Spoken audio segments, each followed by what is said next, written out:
আমরা সকালে এমন অনেক কাজ করে থাকি যা সহজ ভাষায় বললে হবে অকাজ করি। অনেকে মনে করেন ব্যস্ত থাকা মানেই উৎপাদনশীল হওয়া, যত দ্রুত দিন শুরু করব তত বেশি কাজ করতে পারবো। কিন্তু স্নায়ুবিজ্ঞানীরা বলছেন অন্য কথা। মস্তিষ্ক কোনো মেশিন নয় যে তাকে সারাক্ষণ চাপ দিলেই সে ভালো কাজ করবে। চলুন জেনে নেই সকালের কোন 5টি অভ্যাস আমাদের এখনই ত্যাগ করা উচিত।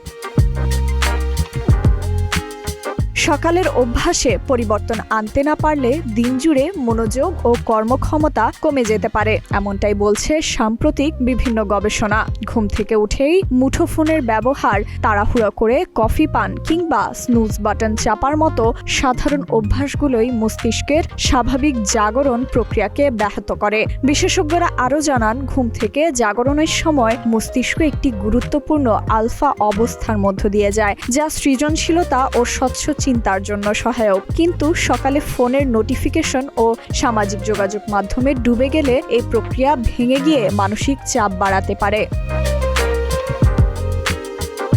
এছাড়াও ঘুম থেকে উঠেই কফি খাওয়ার প্রবণতাও ক্ষতিকর বলে উল্লেখ করা হয়েছে, কারণ এ সময় শরীর স্বাভাবিকভাবে কর্টিসল হরমোন নিঃসরণ করে, যা জাগ্রত হতে সাহায্য করে। খুব সকালে ক্যাফেইন গ্রহণ করলে এই প্রাকৃতিক প্রক্রিয়া বাধাগ্রস্ত হয় এবং দিনের পরে ক্লান্তি বাড়তে পারে।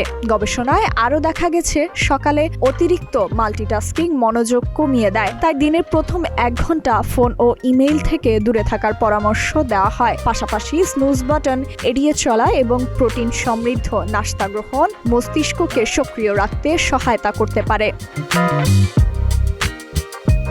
বিশেষজ্ঞদের মতে সঠিকভাবে দিন শুরু করাই হতে পারে সারাদিনের উৎপাদনশীলতার মূল চাবিকাঠি। ফাইজা মেহরি নওরিন, প্রতিদিনের বাংলাদেশ।